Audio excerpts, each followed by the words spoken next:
ஆண்டவர் இயேசு கிறிஸ்துவில் பிரியமான சகோதர சகோதரிகளே, கிறிஸ்துவின் சமாதானம் உங்களோடு இருப்பதாக. புனித பேதுரு, புனித பவுல் பேராலயங்களின் நேர்ந்தளிப்பு விழாவை கொண்டாடுகின்ற நாளிலே இறைவன் திரு அவை என்ற மக்களின் திரு கூட்டத்தில் தன்னையே வாழ முடிவெடுத்திருக்கிறார். எருசலேம் என்ற மாநகரில் குடிகொள்ள திருவுளமான கடவுள் கிறிஸ்துவின் பிரசன்னத்தின் பிறகு கிறிஸ்துவின் பெயரை தாங்கியிருக்கின்ற எல்லார் மேலும் தங்குவதற்கு குடிகொண்டிருக்கிறார். இந்த இறைமக்கள் ஒன்றாக கூடி ஜெபிக்கின்ற திரு அவையில், பேராலயங்களில் கடவுள் குடிகொள்ள திருவுளமாயிருக்கிறார். அவர் தன்னுடைய இருப்பிடத்தை மாற்றி திரு அவையில் வந்து குடிகொண்டிருக்கிறார். ஆண்டவருக்கு நன்றி சொல்லுவோம். இன்றைய இறைவாக்கு சக்கேயுவினுடைய வீட்டிற்கு இயேசு செல்லுகின்ற நிகழ்வை தியானிக்கிறோம். இந்த சக்கேயு என்ற தலை சிறந்த வரி தண்டுவோர் குழுவினுடைய தலைவர்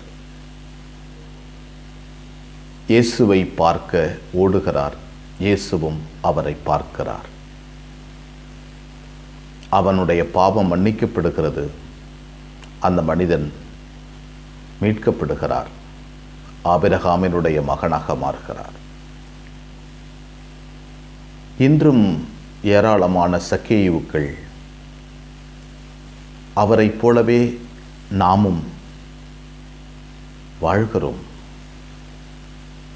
பல்வேறு பாவங்கள், குறைகள், குற்றங்களோடு, நிறைந்த பணத்தோடு, பட்டங்களோடு, பதவிகளோடு நாம் ஓடிக்கொண்டிருக்கிறோம்.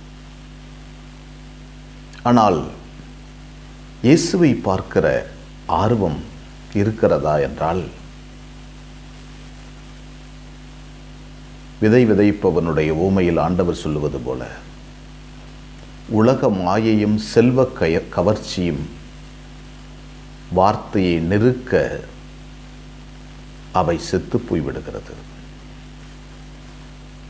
இந்த சக்கேயு என்ற மனிதனை போலவே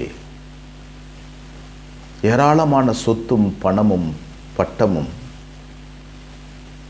மனிதனை நெருக்க இயேசுவின் பக்கமே, கடவுளின் சக்தியின் பக்கமே, உண்மையின் பக்கமே போக மனம் எத்தனிப்பதில்லை. பாவம் இல்லை என்ற ஒரு நிலை, பொய்மையும் உண்மையும் என்பதே இல்லை.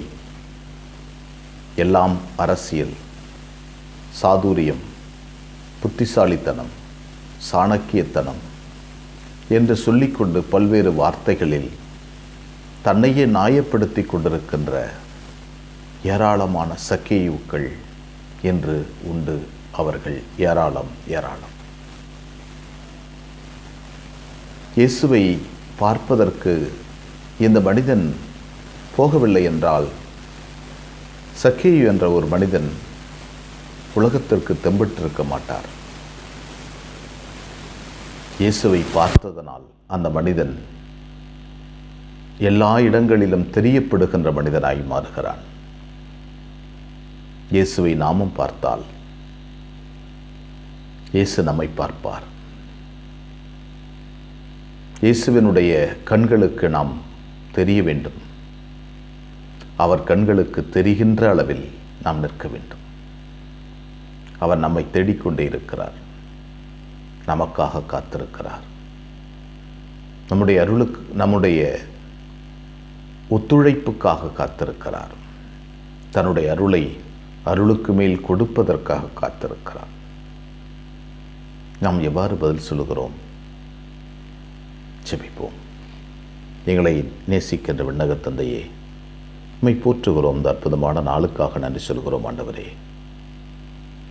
சக்கேயு இயேசுவை பார்க்க வந்தார். ஆண்டவரே, பல நேரங்களில் நாங்கள் உம்மை பார்க்க வரமாட்டேன் என்று சொல்லுகிறோம், மறைந்து கொள்கிறோம், மரத்தில் போய் மறைந்து கொள்கிறோம்.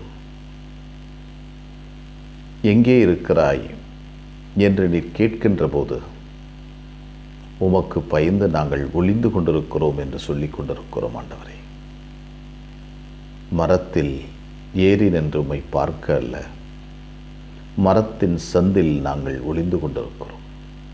எங்களை மன்னியும், எங்களுடைய பாவ நிலைகளை எல்லாம் மன்னியும்.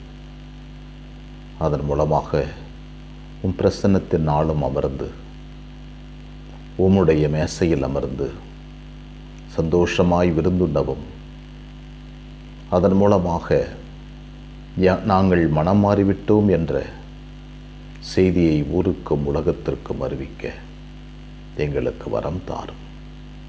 அன்னை மரியே, எங்கள் அன்பு தாயே, உம் திருமகனிடம் எங்களுக்காக இடைவிடாது பரிந்து பேசும். ஆமென்.